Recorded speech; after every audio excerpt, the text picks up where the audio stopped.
A paz do Senhor, amados irmãos, hoje vamos falar mais um pouquinho em Cantar de Salomão, agora finalizando o capítulo 4, iniciando o capítulo 5. Capítulo 4 nós paramos no versículo 16. Versículo 16 diz assim: Desperte, vento norte, levante-se, vento sul, soprem em meu jardim, espalhem sua fragrância por toda parte. Entre em meu jardim, meu amado, e saboreie os seus melhores frutos.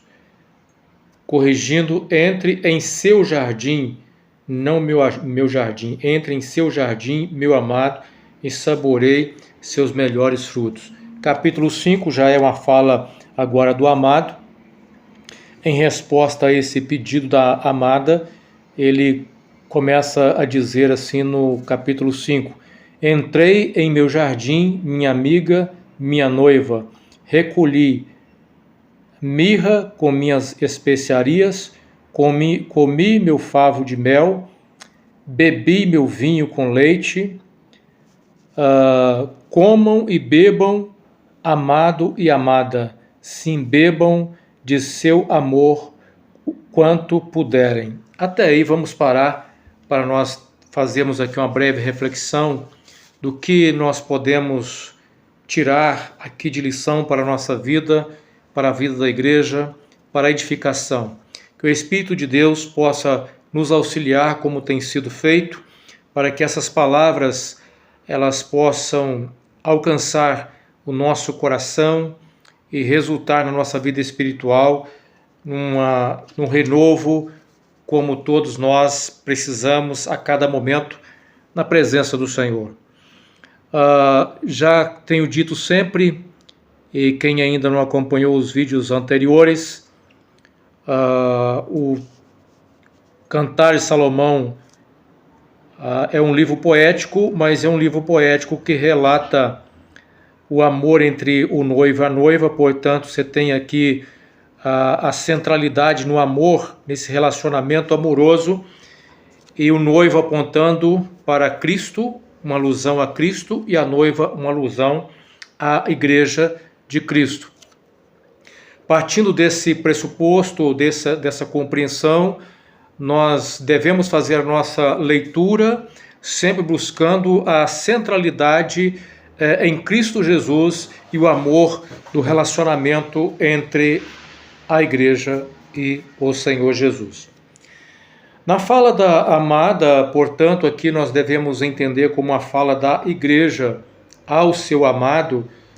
No versículo 16, Matthew Henry, fazendo um comentário sobre Cantar de Salomão, ele chama a atenção exatamente para esse momento em que a igreja ela está orando, ela ora pela influência do bendito Espírito Santo, para que torne esse jardim fértil, o jardim que é a própria igreja, onde está, ali se encontra as diversas especiarias, as mais finas especiarias, os frutos, e essa igreja então agora ela ora para que o Espírito Santo possa atuar em si, para que haja esse avivamento, para que haja essa bênção resultante do mover do Espírito na vida da igreja.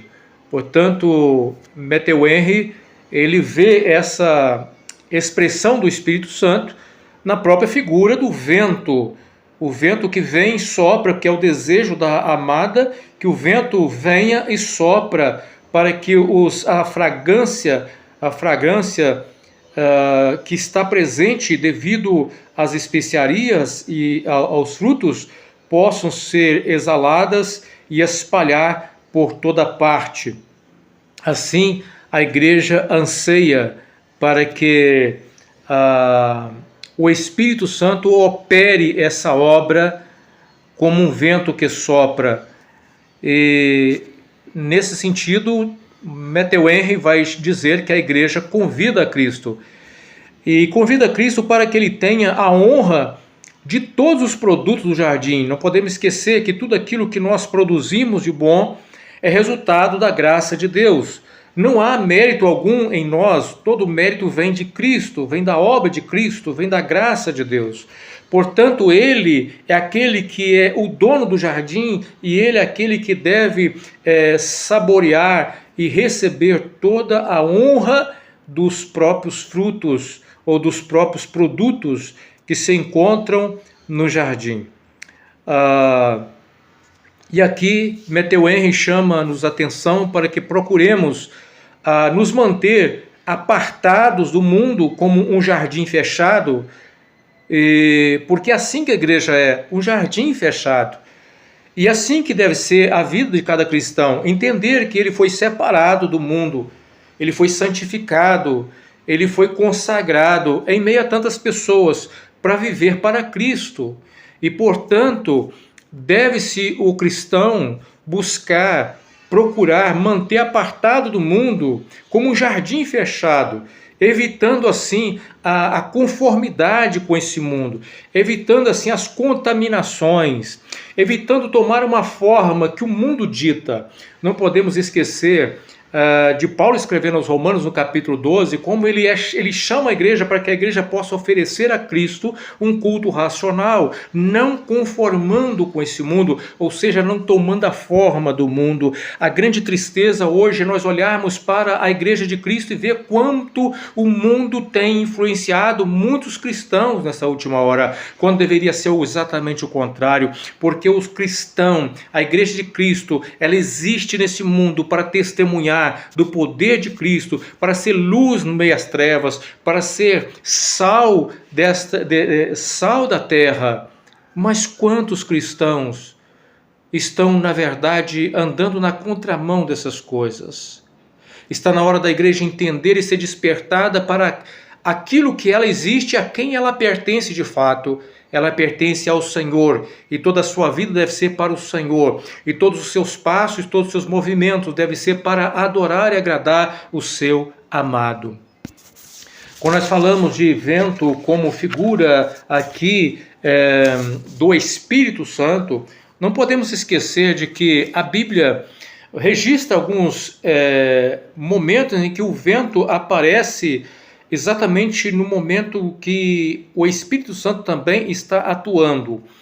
Na fala de Jesus, no diálogo de Jesus com Nicodemos, Jesus está falando a respeito do novo nascimento, e nós percebemos ali a figura do vento, quando o Senhor Jesus vai explicar para Nicodemos a respeito do novo nascimento. Ali aparece também a figura do vento para demonstrar a ação do Espírito Santo na vida do homem, provocando assim o novo nascimento.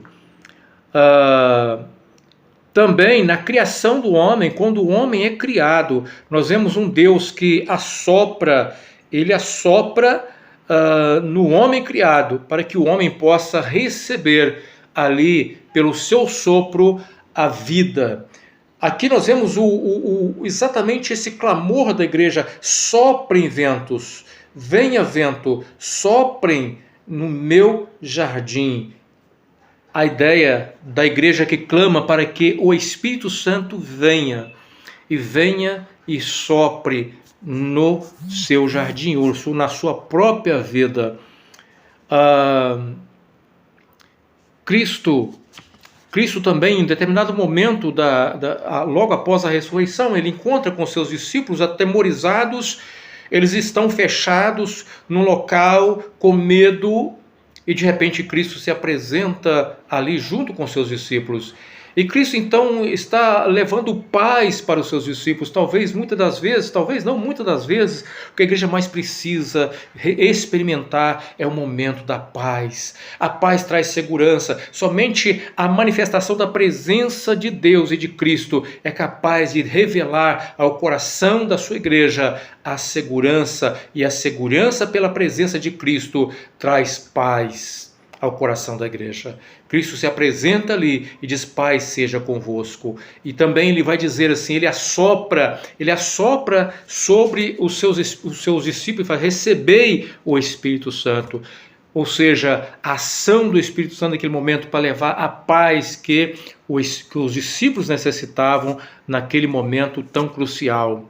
Também nós encontramos a presença da figura do vento no dia do Pentecoste. O som, como de um vento veemente, enche toda a casa em que os discípulos estavam reunidos e todos foram cheios do Espírito Santo. Nós vemos também em Ezequiel 37, na visão do vale de ossos secos, nós vemos como a presença do vento também, ele é encontrado ali, o fôlego que vinha dos 4 ventos e o Espírito entrava nos corpos que eram ossos secos e eles então tornavam vivos. E nós vemos o próprio Deus dizendo para Ezequiel que ele sopraria, vou soprar o meu espírito em vocês. Ou seja, aqui nós vemos um Deus que assopra o seu espírito. É nesse contexto que nós devemos olhar para esse texto e entender que a amada, ela pede por esse sopro, pelo mover do espírito em sua própria vida. Aqui nós podemos perceber que na fala de Nicodemos, o Espírito, ele ali o vento se apresenta como o Espírito que dá vida. Na criação do homem, o Espírito que dá vida. No dia do Pentecostes, no dia que os discípulos estavam reunidos com medo, o Espírito que trazia paz. No dia do Pentecoste, o Espírito que enche de poder. Assim a igreja vai desfrutando desse mover espiritual na vida da igreja do Senhor Jesus. A esposa sabe que ela é um jardim e que ela é um jardim cheio de frutos e de bênçãos da graça de Deus. E ela deseja que o aroma desse jardim, a fragrância desse jardim espalhem por toda parte. Se este perfume poderia ser sentido fora do jardim, ele deve então atrair a atenção do seu amado. Ou seja, nós precisamos entender que o Senhor colocou o seu Espírito em nós para que a igreja possa demonstrar pelas suas ações, exalar o bom cheiro de Cristo. O anseio da noiva é para que o amado venha e viva essa intimidade com ela. Ela está ansiosa por esse momento de intimidade, embora ela tenha a consciência de seu pertencimento ao seu amado, ela ainda o convida para entrar. Aqui está a grande beleza do relacionamento espiritual entre Deus e o homem.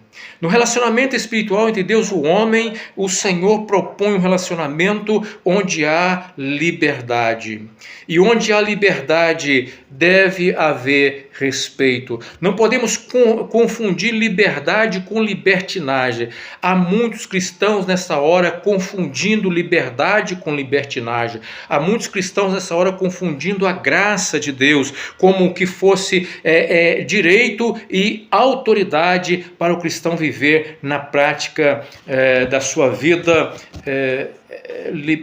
vida pecaminosa. Mas não, a graça de Deus trouxe para nós a liberdade de Cristo e revelou para nós o seu grande amor.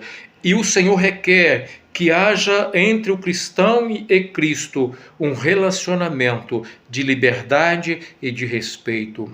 Não relacionamento de tirania. No relacionamento espiritual entre o cristão e Cristo, não há um relacionamento de tirania. Embora há um reconhecimento do senhorio de Cristo e de como nós somos servos ou escravos de Cristo, todavia, nesse relacionamento, o que está regendo as nossas ações e as ações da igreja deve ser o amor. É o amor que deve reger todas as ações de um culto a Deus.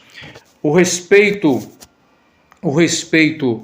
deve estar presente. Aqui nós percebemos que o Senhor Jesus ele responde. No capítulo 5, ele responde agora a oração da igreja. E essa resposta, ele vai dizer, eu entrei. Veja que ela havia convidado para que ele entrasse no seu jardim. Agora ele está dizendo, eu entrei em meu jardim, minha amiga, minha noiva. Que coisa maravilhosa é a prontidão do Senhor em atender a oração dos seus servos. E coisa maravilhosa é a prontidão do Senhor em atender a oração da sua igreja. E aqui novamente nós vemos a expressão minha amiga e minha noiva. Ou seja, o relacionamento deve ser um relacionamento onde a amizade está presente. E onde a amizade está presente, existe respeito e liberdade. Quantos esposos e esposas, quantos casais não conseguem experimentar uma vida conjugal onde haja a presença dessa amizade? Quantos casais não são amigos? Falta liberdade, falta respeito e tudo isso porque lá no fundo falta amor. É exatamente por causa disso que há tantos casamentos se desfazendo. É exatamente por causa disso que há tanto divórcios nesses últimos dias, porque onde falta o amor, e onde falta o respeito, e aonde falta a liberdade, e aonde falta a amizade, não tem como dar certo. Mas o relacionamento de Cristo com a sua igreja é um relacionamento, não um relacionamento de tirania, mas um relacionamento de amor.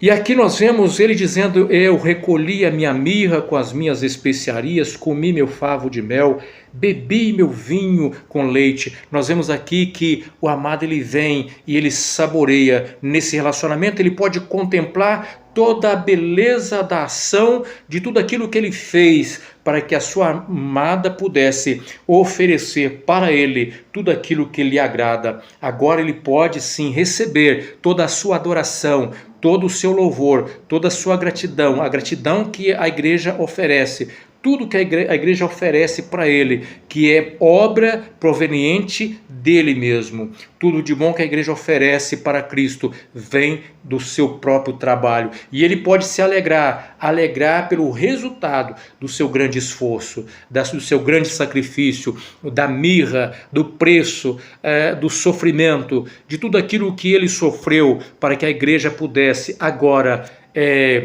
pela graça de Deus e pelo sofrimento da cruz, pudesse exaltar a Cristo e oferecer a Cristo um culto verdadeiramente cristão. O mel como a beleza da palavra de Deus presente na vida da igreja, não só o mel e o leite, é o alimento, é a presença da palavra que está ali agora sendo saboreada, ou seja, o Cristo ele vê tudo isso como uma beleza de todo o seu esforço presente na vida da igreja.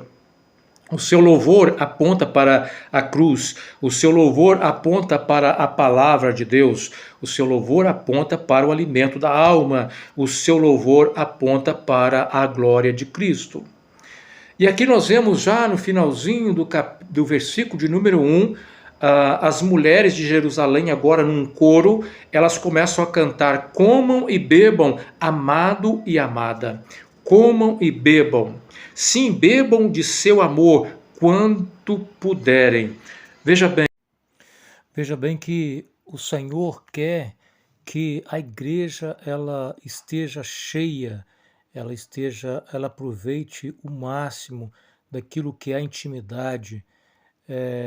Essa intimidade é ser vivida no máximo, aproveitando cada momento, aproveitando cada instante com o Senhor. Assim nós devemos, como cristãos, aproveitar o máximo dessa comunhão com Cristo.